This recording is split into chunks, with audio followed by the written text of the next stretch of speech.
and this huge police officer, 6'3", 6'4", really big guy, just puts his arm against the door, sort of, stopping me from closing it, and said, "You're under arrest." Hi, I'm Sebastian, and joining me here today is Farrow. So on October the 3rd, you were in your house with your family when what exactly happened? It was a normal Monday for me, and I was just preparing a campaign for Citizen Go. I've popped upstairs to take some laundry out, I'm thinking, right, okay, I'll come back to my work later. I'm just coming down the stairs and my husband says to me, "Caroline, there's two policemen at the door and they want to talk to you."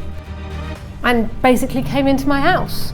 And he said, "You're under arrest for harassment and malicious communications." So he didn't have evidence at the time? No, he had no evidence.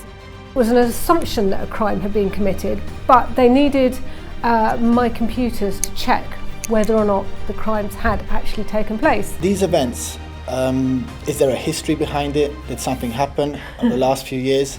So there has been one transgender activist who prides himself on being a sort of crusading legal activist, who has sued me 3 times now in the civil courts, ostensibly for things like misgendering, and he seems to think that he is allowed to be as abusive as he likes and to deplatform me on social media. So he makes it his business to try and get me deplatformed from the media. He's got criminal convictions himself. He has 11 convictions for 21 counts of fraud.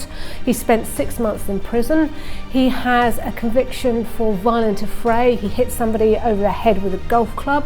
And he's got 2 convictions for indecent assault on an underage child, on a 15-year-old. Are we getting towards basically a totalitarian society? I think we are, but I think the fight back has begun.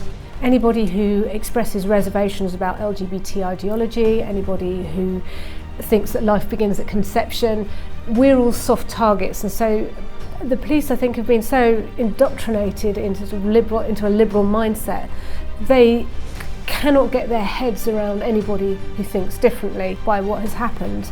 And it's actually making people more and more determined to speak out. This is what these activists and this movement is trying to suppress. It doesn't want us to speak up. It doesn't want us to tell the truth about male and female.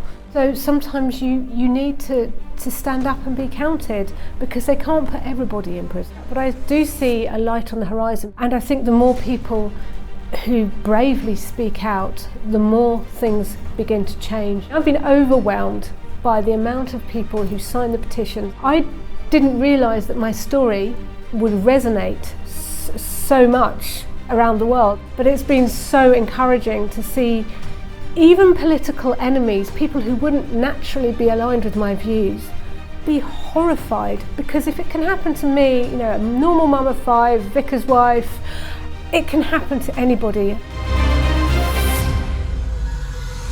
I will keep speaking out on everybody's behalf.